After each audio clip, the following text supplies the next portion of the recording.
Beautiful Patong Beach at night.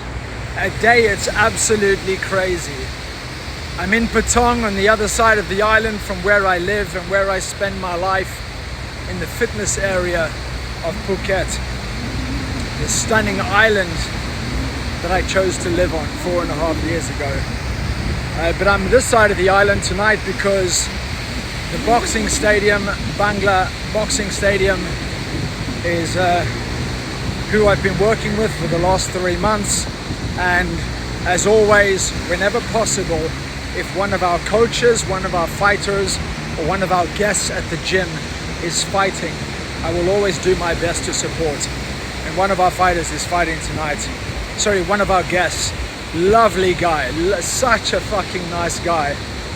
Just, yeah, great energy, great attitude, great heart.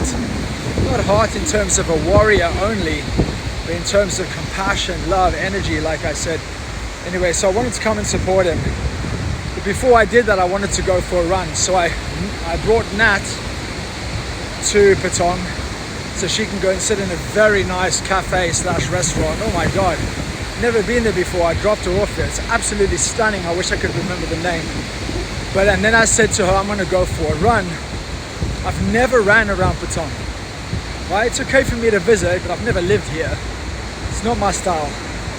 But I love the energy of the nightlife. So I thought, let me do a loop around Patong, go get changed, and then go to the stadium and watch the fight while Nat chills out.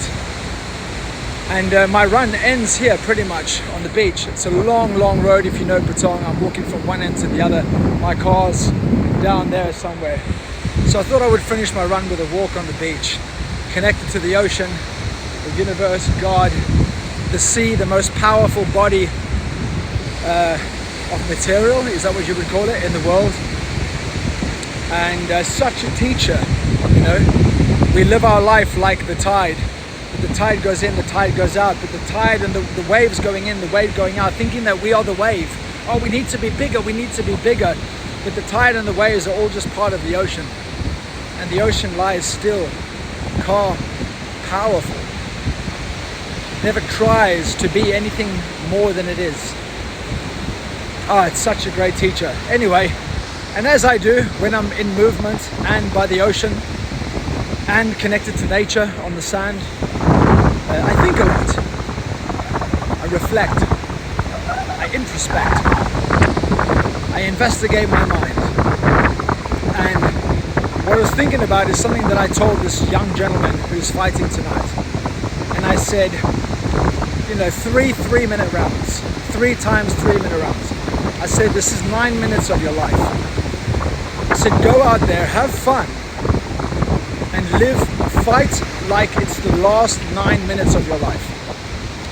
And he told me later when I saw him, he said, man, that really meant a lot to me.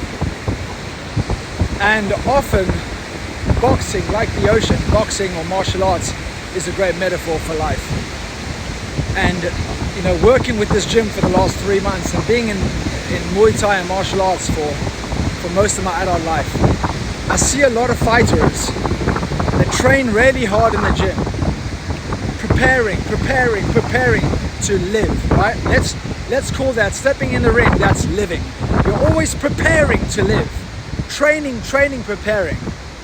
And then when it's time to live, i.e. fight, they hold back.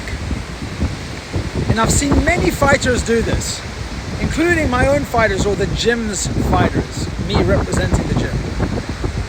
And I'm watching them round 1 holding back, round 2 holding back, and I'm screaming from the pavilion to the stands, what the fuck are you waiting for? What are you waiting for? And then before they know it, it's over. And then they hang their head and regret, oh, I should have done this and I should have done that. Let me tell you, I have been coaching the most successful people and the everyday person for 2 decades. And let me tell you, this is one of the biggest mistakes in fighting and in living. Holding back. And then at the end of your fight or the end of your life going, oh, I should have done more, I should have done this, I should have tried that, I shouldn't have forgotten this. Live your fucking life. Live your life like it is the last 9 minutes. And then you will never have regret. To the average individual, my life probably seems crazy.